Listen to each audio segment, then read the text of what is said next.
সুবহানাল্লাহ বিহামদিহি। তাকে কেউ জন্ম দেয়নি, তিনিও কাউকে জন্ম দেননি। তিনি এক, তিনি ছিলেন, তিনি আছেন, তিনি থাকবেন। তার শুরুও নাই, তার শেষও নাই। সুবহানাল্লাহ।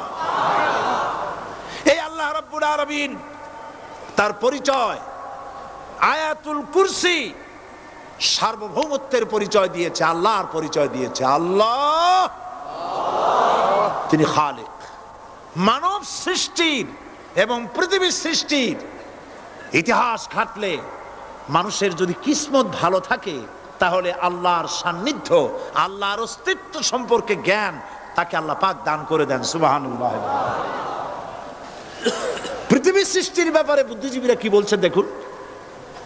পৃথিবীর সৃষ্টির ব্যাপারে বিজ্ঞানীরা বলছেন যে এই পৃথিবী এরকম ছিল না, তো কি রকম ছিল? এইটা সূর্যের